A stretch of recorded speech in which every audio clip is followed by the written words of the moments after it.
محترم جناب پروفیسر حافظ عبدل غفار بہاولپوری صاحب۔ السلام علیکم ورحمۃ اللہ وبرکاتہ۔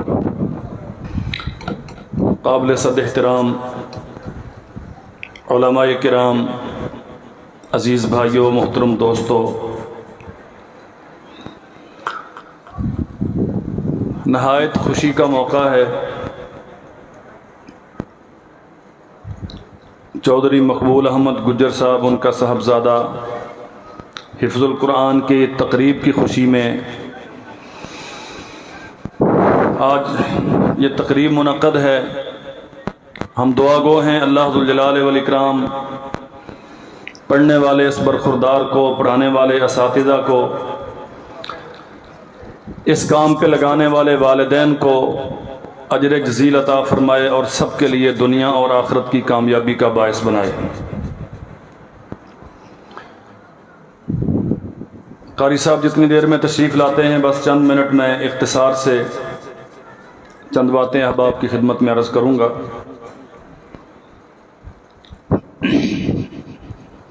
یہ کشمکش کا زمانہ ہے، معاشی طور پہ حالات جس قدر زیادہ پریشان کن، اذیت ناک اور تکلیف دہ ہیں۔ ہر بندہ اس بات پہ بہت پریشان ہے، آنے والا وقت کیسے ہوگا، ساری چیزیں مہنگی ہو رہی ہیں، گزر بسر کیسے ہوگی، زندگی تنگ ہو گئی۔ ایک بات یاد رکھ لیجئے، آسمان و زمین کا خالق صرف اللہ ہے۔ کائنات کے بنانے میں کوئی اللہ کا شریک نہیں ہے۔ اچھا، ایک لائٹ والے نے زیادتی کی تھی، میں تو انہوں دسدا، تسی مینوں کو نہیں دسدے، ہن بول دے رہا جے کتے یہ نہ ہوئے بھی پھر اپنی لڑائی ہو جائے۔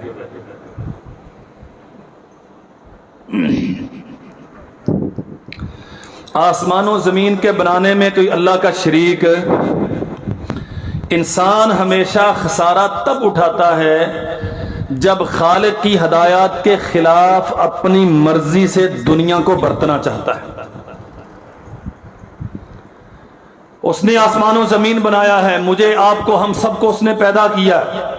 ہم نے یہاں رہنا کیسے ہے، ہم نے یہاں کھانا کیسے ہے، لینا کیا ہے، دینا کیا ہے، ذمہ داریاں کیا ہیں، حقوق کیا ہیں، فرائض کیا ہیں، ان حقوق کی ادائیگی کے نتیجے میں ہمیں منزل کیا ملے گی، اگر اس کی مانیں گے تو نتیجہ کیا ہوگا، نہیں مانیں گے تو انجام کیا ہوگا، ماننے والوں کے لیے جنت ہے، نہ ماننے والوں کے لیے جہنم ہے۔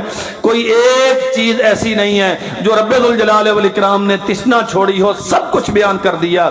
ہماری بدقسمتی یہ ہے، ہم بھاگتے ہیں انسانوں کی طرف، ادھر سے کوئی ماہر لے آؤ، کوئی ادھر سے لے آؤ، کوئی ادھر سے لے آؤ، میری تدبیر، میری منصوبہ بندی، میں عقل مند، میں یہ، میں وہ۔ میری تیری عقل مندی اور تدبیر کی صورتحال اس کی یہ حیثیت ہے کہ آئے دن مہنگائی بڑھتی جا رہی ہے اور ہم اسے کنٹرول کرنے میں ناکام ہیں۔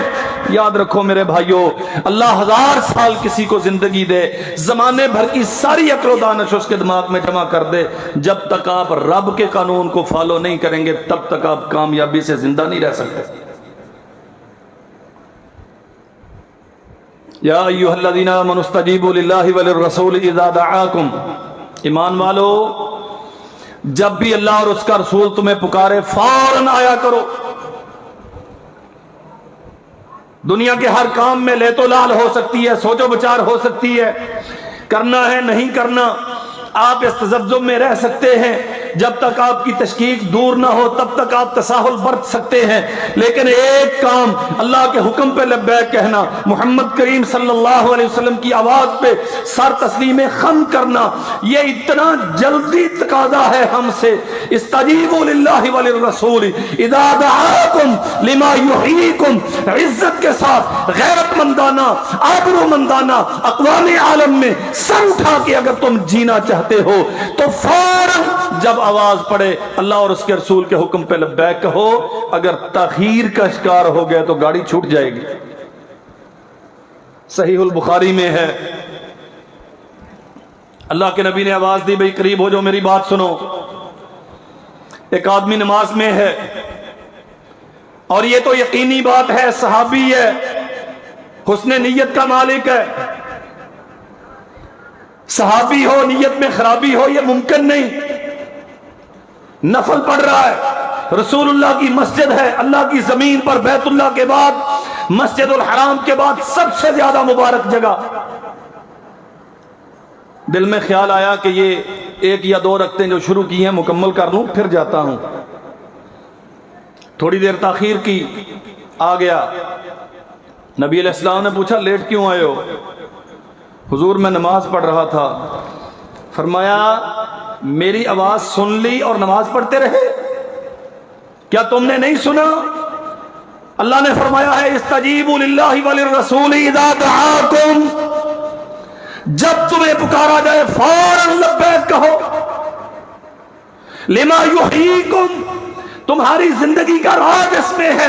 جو فوراً لبیک نہیں کہتا وہ مر جاتا ہے, زمین اس کا مردہ ہوتا ہے, روح اس کی عمل سے خالی ہوتی ہے, جسم اس کا عبادت سے بے پرواہ ہوتا ہے. اور اللہ ذوالجلال والاکرام کو مردوں کی ضرورت ہے. قرآن مجید ایک زندہ و جاوید کتاب ہے. قرآن مجید کے ماننے والے ہمیشہ زندہ رہتے ہیں. جو مردہ ہے اس کا معنی کیا ہے؟ مردہ کیا ہوتا ہے؟ ہم تو سارے زندہ ہیں. اللہ لمبی زندگی عطا کرے, آمین تکو. نبی علیہ السلام نے فرمایا مثل الذی یذکر ربہ والذی لا یذکر ربہ کمثل الحی والمیت. جو اللہ کا ذکر کرتا ہے وہ زندہ ہے, اور جو اللہ کا ذکر نہیں کرتا وہ. حدیث مصطفیٰ صلی اللہ علیہ وسلم کی, جو ذکر کرتا ہے وہ زندہ ہے, جو ذکر نہیں کرتا وہ مردہ ہے. اس کا معنی کیا ہے؟ جو اللہ کی آواز پہ لبیک کہتا ہے یہ اس کی زندگی کی دلیل ہے, یہ اس کے غیرت مند مسلمان ہونے کی علامت ہے. اقوام عالم میں سر اٹھا کے جینے کا ایک طریقہ ہے. اللہ کے حکم پہ لبیک کہو, رسول کی آواز پہ سر تسلیم خم کر دو.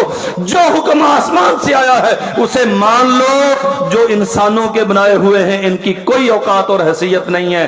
کسی انسان کا کوئی قانون جو اللہ اور اس کے رسول کے حکم کے خلاف ہے فوراً سے چھوڑ دو اور لبیک کہو. محمد کریم صلی اللہ علیہ وسلم کی آواز پہ اللہ وہ شاندار زندگی عطا کرے گا کہ اس کی مثال دنیا میں کہیں نہیں ملے گی. میرے عزیز بھائیوں, ہماری بدقسمتی ہے ہم ایک دلدل میں پھنسے ہوئے ہیں اور ہم امیدیں باندھتے ہیں. پہلے فلاں لیڈر آیا تھا اس نے یہ کر دیا, اب فلاں آیا اس نے یہ کر دیا, اب فلاں آئے گا تو ملک سنوارے گا. لیڈر وہ ملک سنوارے گا جو کتاب اللہ اور سنت رسول اللہ صلی اللہ علیہ وسلم کا حامل ہوگا, جو اللہ کے دین کو جانتا ہوگا, جو حلال و حرام کے فلسفوں کو سمجھتا ہوگا, جو وحدانیت کے تقاضوں کو جانتا ہوگا, جو رسول اللہ کی اتباع کے مطالبات ان سے واقفیت رکھتا ہوگا, عظمت رسول کا جسے ادراک ہوگا, قرآن مجید کی حیثیت اور فضیلت کا جس کے دل میں جانگزی احساس ہوگا, وہ تمہیں سیدھے رستے پہ لے کے جائے گا. یہ جتنے بیچارے آتے ہیں ایک سے بڑھ کے ایک, جاہل اجہل, جنہیں سورہ فاتحہ پڑھنی نہیں آتی, یا ایھا الذین آمنو یہ آیتیں پڑھنی نہیں آتی, انہیں معلوم نہیں ہے کہ قرآن کیا کہتا ہے. قل یا عبادی الذین اسرفوا علی انفسہم لا تقنطوا من رحمت اللہ. یہ آیت صحیح طور پہ نہیں پڑھ سکے, وہ تمہیں کیا سکھائیں گے, تمہارے حالات کیا ٹھیک کریں گے. لن يصلح آخر هذه الأمة إلا بما صلح بها أولها. نبی کریم صلی اللہ علیہ وسلم کے پاس کوئی انگریزی بولنے والے ماہرین نہیں تھے, کوئی بہت بڑے بڑے صنعتکار نہیں تھے, کوئی معاشی ایکسپرٹس اکنامکس کے بے پناہ صلاحیتیں رکھنے والے تھنک ٹینکس نہیں تھے. آسمان سے قرآن اترتا تھا, یتلو علیہم آیاتہ ویزکیہم ویعلمہم الکتاب والحکمہ. قوم بگڑی ہوئی تھی, بددیانت تھے, خائن تھے, چور تھے, زانی تھے, ڈاکو تھے, لٹیرے تھے, قاتل عادل تھے، زمانے کا کوئی گناہ ایسا نہیں تھا جو ان میں موجود نہ ہو۔ اللہ ذوالجلال والاکرام نے آسمان سے قرآن اتارا، محمد رسول اللہ صلی اللہ علیہ وسلم نے قرآن سکھا سکھا کے، قرآن پڑھا پڑھا کے، قرآن سمجھا سمجھا کے سب کا تزکیہ نفس کیا، اور کہ ایسی جماعت دنیا میں کھڑی کی جس جیسی شاندار جماعت تاریخ انسانی میں کوئی نہیں ملتی۔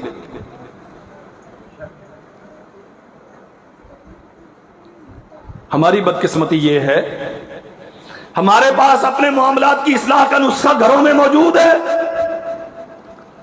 بڑی آسانی کے ساتھ کسی عالم دین کے پاس، کسی راسخ العلم کے پاس بیٹھ کے زانوے تلمس طے کریں، سیکھیں اللہ کہتا کیا ہے، اللہ مانگتا کیا ہے، دیتا کیا ہے، اس کا مطالبہ کیا ہے، بحیثیت مسلم وہ مجھے دیکھنا کیسے چاہتا ہے، میری ذمہ داریاں کیا ہیں، میرے حقوق و فرائض کیا ہے، میں نے رب سے کیا لینا ہے، میں نے دنیا سے کیا لینا ہے، ہم کر سکتے ہیں، ہم سیکھ سکتے ہیں۔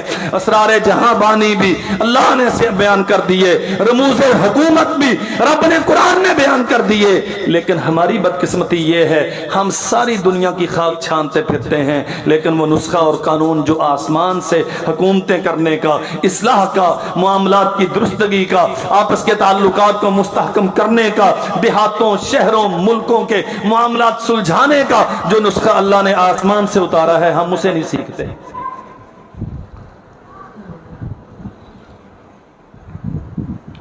یہ جو ہم شکوے کرتے ہیں نا، رحمتیں نہیں آتی، مصائب بہت ہیں، پریشانیاں حل ہونے میں نہیں آتی، میرے عزیز بھائیوں سچی بات یہ ہے اس میں کچھ قصور ہمارا، بلکہ سارا قصور ہمارا ہے۔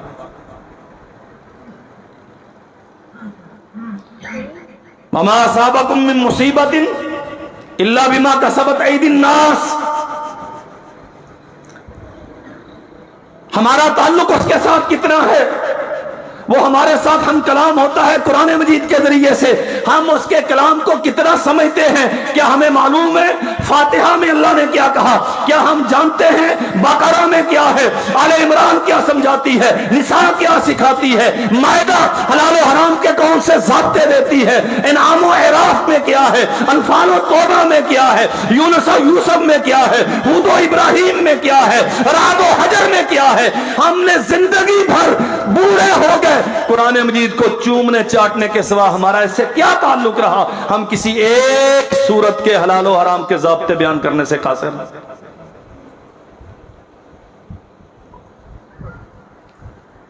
جب قوموں میں تساہل اس غائب درجہ پہ سر آئے، قرآن مجید سے کوئی تعلق ہی نہیں۔ ہمارے ہاں بڑی خوشیاں منائی جاتی ہیں اس بات پہ فلاں کا بیٹا حافظ ہو گیا، اللہ تعالیٰ مبارک ہے، منانی بھی چاہیے، لیکن مسلم سوسائٹی ایک گاؤں کے 1,500-2,000 بچے اسکولوں میں پڑھتے ہیں، اور مدرسوں میں کتنے پڑھتے ہیں ہم جانتے ہیں۔ اسکول کی تعلیم نوکر بناتی ہے، اسکول کی تعلیم ملازمت دیتی ہے، اسکول کی تعلیم دنیا داری سکھاتی ہے، جبکہ کتاب اللہ، رسول اللہ کی سنت یہ آخرت کا ذوق پیدا کرتی ہے، یہ جنت کا رستہ دکھاتی ہے، اس میں صراط مستقیم ہے، اس میں صحیح غلط کے امتیازات ہیں، اس میں اپنے بیگانے کے حقوق بیان کیے ہیں، اس میں معاشرے کی اصلاح کے جملہ پہلو ہیں، اس میں تزکیہ نفس ہوتا ہے، تقوی قرآن سکھاتا ہے، اتباع سنت قرآن سکھاتا ہے، رسول اللہ کی محبت قرآن سکھاتا ہے۔ ہم دنیا کے چند ٹکوں کی خاطر وہاں بھاری سرمایہ کاری کرتے ہیں، لیکن بچوں کو مدرسے میں داخل کروانے کے لیے تیار نہیں ہوتے۔ کیوں؟ ویسے ہم سارے جنت کے شوقین ہیں، ہم سب کو رب کی رضا چاہیے، اللہ کا دیدار چاہیے، ہم قیامت کے دن رسول اللہ کے حوض سے، آپ کے دست مبارک سے پانی پینے کے، حوض کوثر کا پانی پینے کے متمنی ہیں، اللہ ہماری قسمت میں کر دے، لیکن اس کے لیے محنت۔ یہ ایک سوالیہ نشان ہے، اس پہ غور کرنا، اور یاد رکھو میرے بھائیوں، اہل علم کو بدنام کرنے کے لیے ایک ہیلہ اختیار کیا گیا، یہ فرقہ واریت پھیلاتے ہیں، علماء کے قریب نہ جاؤ، یہ خراب کرتے ہیں. بچے نہ ان کے پاس بھیجو، ساری عمر چندے مانگتے رہیں گے بچے. میں آپ سے سوال کرتا ہوں، مذہبی فرقہ واریت زیادہ ہے ملک میں یا سیاسی فرقہ واریت زیادہ ہے؟ بولو. ووٹ تو قاری شہزاد صاحب نے لینے ہیں، تھوڑے کینڈیڈیٹ ہے، میں نہیں گا، اس واسطے میرے نہ سیدھی سیدھی گل کرے. فرقہ واریت سیاسی، جس کی باری آئی دوسرے سب کو لپیٹ کے اندر ڈال دیا، پھر وہ آ گئے تو ان کو سب کو لپیٹ دیا. اور برے علماء ہیں. کیا خیال ہے؟ ہوتا پتہ کیا ہے؟ حفظ کی کلاس چل رہی ہو نا، تھوڑی سی مسٹیک ہو جائے، بچے کے مزاج کے خلاف کوئی کام ہو جائے، مدرسے میں کوئی غلطی ہو جائے، ہوتی ہیں، یہ انسانوں کے نظام میں ہوں گی، پورا ملک سر پہ اٹھا لیا جاتا ہے. ایک یونیورسٹی میں 5500 بیٹیوں کی برہنہ تصویریں. یہ خبر کتنے دن چلی ہے یاد کسی کو؟ کروڑوں روپیہ ماہانہ بجٹ رکھنے والے ادارے. لوگ ہم سے سوال کرتے اہل مدارس سے، مدرسہ کیا دیتا ہے بچے کو؟ ہم انجینئر کی تعلیم نہیں دیتے، ہم آپ کے بچوں کو ڈاکٹر بنانے کے لیے آپ سے نہیں لیتے، ہم آپ کے بچے کو پائلٹ بنانے کے لیے آپ سے نہیں لیتے، ہم آپ کے بچے کو قرآن پڑھانے کے لیے لیتے ہیں. اگر بچہ قرآن نہیں پڑھتا تو اس کے ہم جواب دیں. لیکن اگر یہ سوال میں آپ سے کروں، آپ کے گاؤں میں پرائمری سکول ہوگا، مڈل ہوگا، ہائی ہوگا، دائیں بائیں پرائیویٹ سکول بنے ہوئے ہیں، آپ ہزاروں روپیہ ماہانہ ایک ایک بچے کی فیسیں پے کرتے ہیں، گورنمنٹ انہیں باقاعدہ فنڈز دیتی ہے. پورے پاکستان میں کوئی مدرسہ نہیں ہے جس کا لگا بدا فنڈ گورنمنٹ کی طرف سے ہو. یہ تو چندے مانگ مانگ کے بچوں کو پڑھاتے ہیں. یہ گورنمنٹ کی طرف سے اربوں روپیہ سالانہ فنڈ لینے والے، یہ آپ کو کیا دیتے ہیں؟ مدرسے نے آپ کو علماء دیے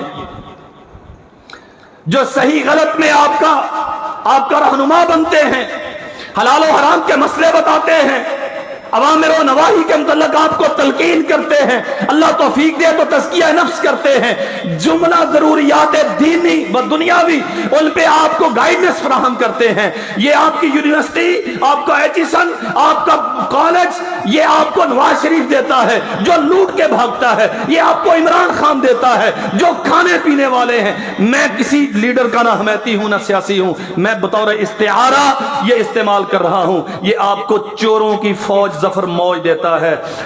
دیانتداری سے بتائیں، جب سے پاکستان بنا ہے حکومتیں مولویوں نے کی ہیں یا انہوں نے کی ہیں؟ برے مولوی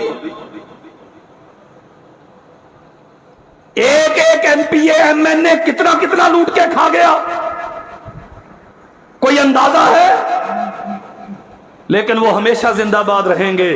وہ 5 سال کے بعد دوبارہ ووٹ لینے آپ کی گاؤں میں آئیں گے، آپ انہیں سلیوٹ کریں گے، گلپاشی کریں گے ان پہ، اور گالیاں ہمیشہ مدرسے کو دیں گے. اور پاکستان جو لا الہ الا اللہ محمد رسول اللہ کی بنیاد پہ بنا، جو علماء کی قربانیوں کے نتیجے میں ملا، علماء صادق پر، علماء احمد آباد، علماء عظیم آباد، پٹنہ بہار کے علماء، وہ احمد اللہ صادق آبادی، وہ عبد الرحیم تھانیسری، کس کا نام لوں، ایک تاریخ ہے لمبی میرے آبا کی، جنہوں نے قید و بند کی سعودتیں جھیلی، جزائر انڈمان میں جانا گوارا کیا، گردنیں کٹوائیں. عبد الحلیم شرر، سید اسماعیل شہید، شاہ اسماعیل شہید، کوئی ایک نام ہو. یہ تاریخ ہے علماء کی قربانیوں کی. لا الہ الا اللہ محمد رسول اللہ کے نام پہ پاکستان بنا، اور اسی لا الہ الا اللہ محمد رسول اللہ کے نام لیواؤں کو اس ملک میں سب سے زیادہ گالیاں دی گئی. ہمیشہ برا مدرسے اور مولوی کو کہا گیا.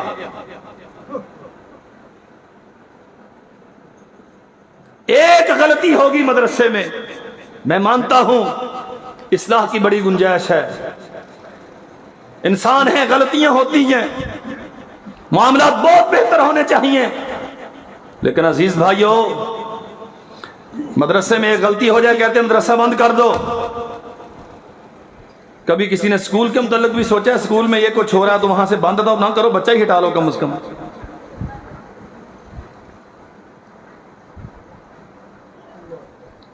یہ جتنی بیوروکریسی ہے، جتنے آپ کی پوسٹوں پہ بیٹھے ہوئے لوگ ہیں، آج کل آپ اخبارات پہ سوشل میڈیا پہ پڑھتے ہیں جنرل صاحب نے ماشاءاللہ جی فلاں جگہ پہ چھاپا مارا، اتنے ڈالر پکڑ لیے، اتنے کروڑ، اتنے ارب. اللہ کرے کہ یہ مخلص ہو کے پاکستان کی بقا کے لیے، اس کے تحفظ کے لیے کام کرے، اور ہم ان سب قوتوں کے لیے دعا گو ہیں جو وطن کے دفاع کے لیے کام کرتی ہیں.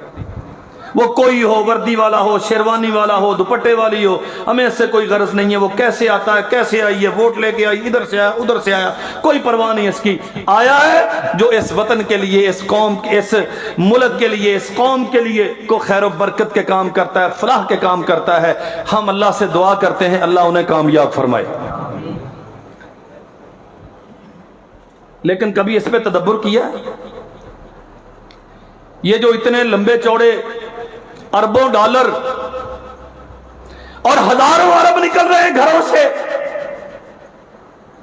بیوروکریسی، آپ کے پولیٹیشنز، آپ کی سابقہ موجودہ حکومتوں کے ذمہ داران. کسی مدرسے کے مدیر کے گھر میں بھی چھاپا پڑا جس میں 2000 ارب نکلے ہوں.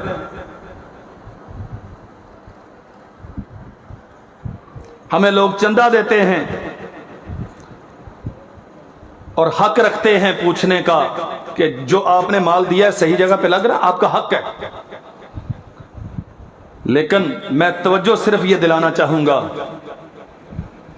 قرآن پڑھنے والے، قرآن پڑھانے والے، یہ بوریا نشین، یہ کھردری چٹائیوں پہ بیٹھ کے اللہ کے دین کی خدمت کرنے والے، چند ہزار میں مہینے کا گزر بسر کرنے والے، یہ کروڑوں روپیہ ڈکار کے جب جی چاہا فلیٹ لی اور لندن چلے گئے، کوئی انہیں پوچھنے والا بھی ہے؟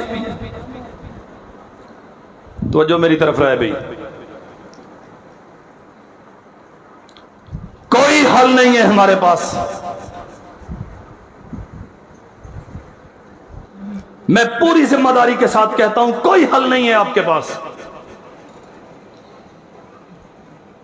آپ قرآن کی طرف آئیں.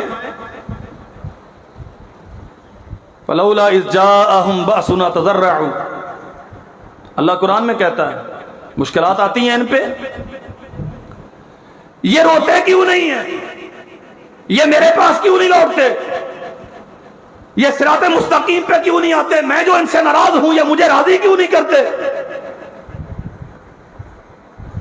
وَإِنِ اسْتَغْفِرُوا رَبَّكُمْ ثُمَّ تُوبُوا إِلَيْهِ يُمَتِّعْكُمْ مَتَاعًا حَسَنًا. تم آؤ اللہ ذوالجلال والاکرام سے اپنا تعلق استوار کرو، بیٹھو کسی مولوی کے پاس، پوچھو اس سے گناہ کیے ہیں توبہ کیسے کی جاتی ہے، ساری زندگی قرآن مجید نہیں پڑھا، اب اس کو پڑھنے کا سلیقہ طریقہ کیا ہے، اللہ نے اتنے بچے دیے ہیں انہیں کیا پڑھاؤں، کیسے پڑھاؤں. ثم توبوا الیہ، اس پہ بھروسہ کرو، اس پہ اعتماد کرو. وہ جو آسمان و زمین کے خزانوں کا مالک ہے نا، اللہ اکبر، صحیح المسلم میں ہے، حدیث قدسی ہے، نبی کریم صلی اللہ علیہ وسلم نے فرمایا، اللہ نے فرمایا کلکم ضال الا من ہدیت، تم سارے گمراہ تھے، ہدایت تمہیں میں نے دی. تم ننگے تھے، لباس تمہیں میں نے پہنائے. تم بھوکے تھے، کھانا تمہیں میں نے دیا.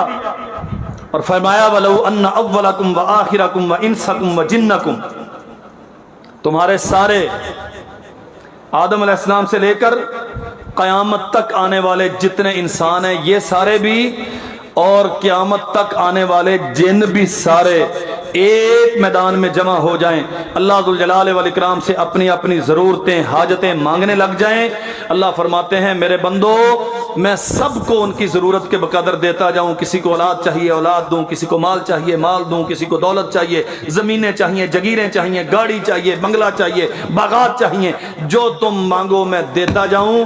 میرا خزانہ اتنا وسیع و عریض ہے, بہتے ہوئے دریا میں انگلی ڈبونے سے جتنا پانی انگلی کو لگتا ہے میرے خزانے میں اتنی بھی کمی نہیں ہوتی. ہمیں اعتماد کیوں نہیں؟ ما قدر اللہ حق قدری والارض جميعا قبضته يوم القیامہ والسماوات مطویات بیمینہ. تم کیا دنیا کے ماہرین کو, برطانیہ امریکہ سے آنے والے ان ایکسپرٹس کو زیادہ اہل سمجھتے ہو اور اللہ ذو الجلال والاکرام کو نعوذ باللہ تم کمزور سمجھتے ہو؟ وہ تو وہ ہے کہ آسمان و زمین سارا ایک ہاتھ میں سارے آسمان ہوں گے, ایک ہاتھ میں ساری زمینیں ہوں گی. وہ اتنی بڑی ذات.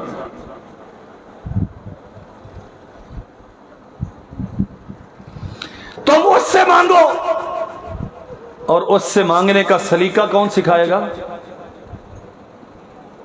قرآن مجید. اس سے مانگنے کا سلیقہ کون سکھائے گا؟ قرآن مجید سلیقہ اس کو سکھائے گا جو قرآن مجید پڑھے گا. ہمارا رونا یہ ہے,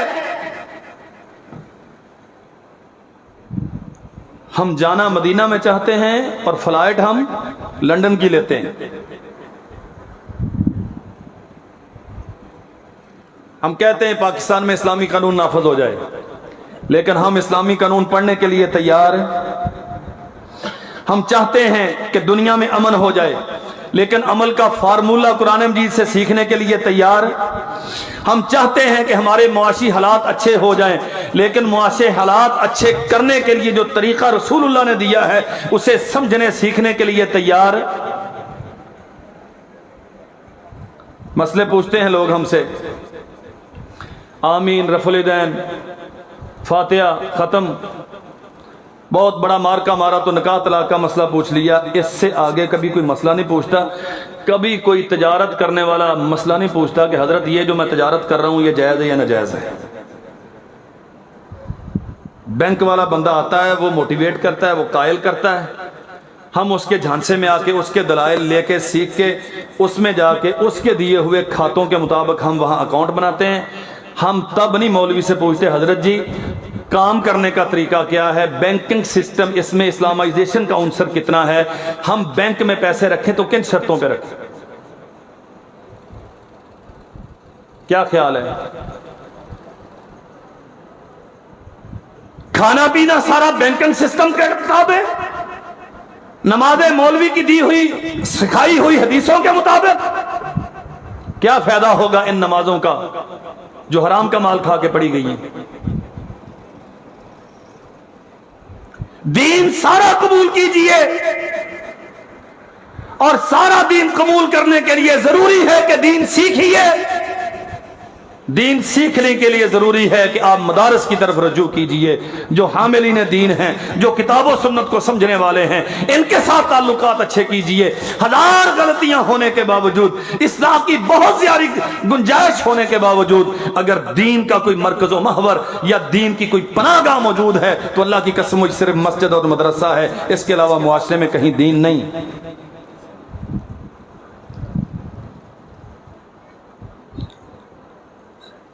ہم نے جہاں گردی کی ہے, پورا ملک گھومے ہیں, اداروں میں گئے ہیں,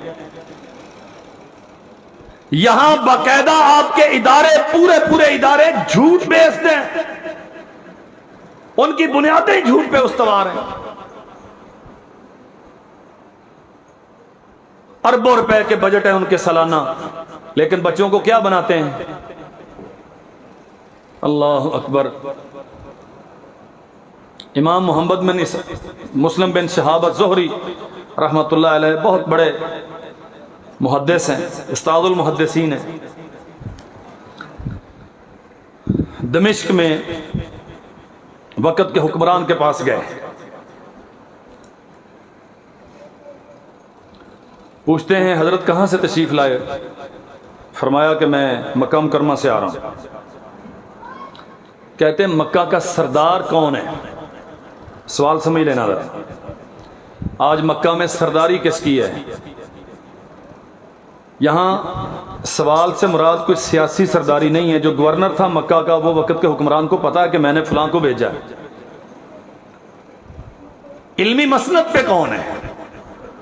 ابن شہاب زہری فرماتے ہیں عطا بن ابی رباح رحمت اللہ علیہ کون ہے؟ عربی ام عجمی؟ قال عجمی. یہ عربی ہے کہ عجمی؟ ابن شہاب کہتے ہیں عجمی ہے. یمن میں کون ہے؟ طاؤس بن کیسان. یہ کون ہے؟ عجمی. جزیرہ میں کون ہے؟ فلاں. فلاں جگہ پہ کون ہے؟ فلاں. ایک ایک گورنری کے متعلق، ایک ایک صوبے کے متعلق وقت کا خلیفہ پوچھتا ہے اور ابن شہاب زہری جواب دیتے ہیں. یزید بن ابی حبیب ہیں، میمون بن مہران ہیں، فلاں ہیں، فلاں ہیں، فلاں ہیں. یہ سارے کون ہیں؟ ایک کوفہ میں ابراہیم نخعی وہ عربی ہیں، باقی سارے ہی عجمی ہیں. اللہ کی قسم یہ حیران ہو کے کہتا ہے اللہ تیری قدرت کے عجیب نظارے ہیں کہ آج عجمی ممبروں پہ کھڑے ہو کے درس دیتے ہیں، تقریریں کرتے ہیں، اور عجمی ممبروں پہ کھڑے ہو کے تقریریں کرتے ہیں اور عربی ان کے پاؤں میں بیٹھ کے انہیں سنتے ہیں. ابن شہاب زہری نے کیا کہا؟ یا امیر المؤمنین انما کان امر اللہ و دینہ من حفظہ قاد یا ساد ومن ضیعہ سقط. امیر المومنین یہ اللہ کے دین کا مسئلہ ہے. جس نے اسے اختیار کر لیا، جس نے اسے سیکھ لیا، اپنے سینے کو اس کا مرکز بنا دیا، اپنی زندگی کا اوڑھنا بونا بچھونا بنا لیا، وہ اس کے مطابق چلتا ہے، اس کی خدمت کرتا ہے، اس کی آبیاری کے لیے جستجو کرتا ہے. سادہ اللہ کے نبی کا وعدہ ہے وہ قیادت کرے گا دنیا کی. ومن ضیعہ سقط، جس نے دین کو رسوا کر دیا، جس نے دین کو ضائع کر دیا، اللہ نے اسے ذلیل کر دیا. کوئی بڑا مسئلہ نہیں ہے ہمارا، ہماری ڈائریکشن ٹھیک نہیں ہے. ہم جانے مدینہ چاہتے ہیں، ٹکٹ ہم لندن کا لیتے ہیں. اور بھائی جس فلائٹ پہ بیٹھو گے اسی منزل پہ پہنچو گے. اگر مدینہ جانا ہے تو پھر قرآن مجید سے آ کے پوچھئے.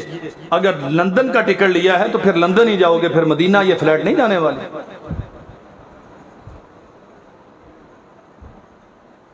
اللہ اکبر. بات ذہن میں آ گئی. یہی عطا ابن ابی رباح ہیں رحمت اللہ علیہ. غلام تھے، بہت بڑے خاندان کے نہیں تھے، غلام تھے. مکہ میں ایک خاتون کے غلام تھے، لیکن عادت مبارکہ کیا تھی؟ 9 عمر بچہ ہے. رسول اللہ صلی اللہ علیہ وسلم کی حدیث سیکھنے کا بڑا شوق تھا. جیسے ٹائم ملتا گھر کے کام کاج جو مالکن کی ذمہ داریاں تھیں وہ نبھاتے، پھر ان سے اجازت دیتے اور مسجد الحرام میں آ جاتے. حضرت عبداللہ ابن عباس رضی اللہ عنہما یا دیگر صحابہ کرام جن جن کا بھی حلقہ درس یہاں قائم تھا، یہ ان کے پاس آ کے بیٹھ جاتے. چھوٹی عمر تھی، بیٹھتے اور حدیث سنتے. ان کی مالکن نے، خاتون نے دیکھا اس بچے کو دین سیکھنے کا بڑا شوق ہے. ایک دن پوچھا بیٹے اگر میں تمہیں آزاد کر دوں تو کیا کرے گا؟ فوراً کہا رسول اللہ کی حدیث سیکھوں گا. کہتی پکا وعدہ؟ کہتے پکا وعدہ رسول اللہ کی حدیث کا عالم بنوں گا. بی بی کہتی جا میں نے تجھے اللہ کی رضا کے لیے دین سیکھنے کے لیے آزاد کر دیا ہے.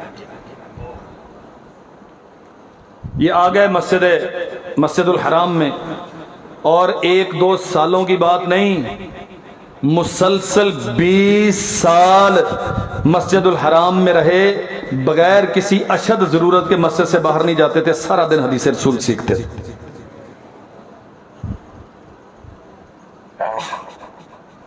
ہمارے ہاں آج کل مسئلہ یہ کہتے ہیں جی کوئی شارٹ کورس نہیں بنایا، کوئی 2 سالوں دے وچ بچہ عالم بن جائے. کوئی شارٹ کورس ہو تو 2-3 سال میں ہمارا بچہ عالم بن جائے.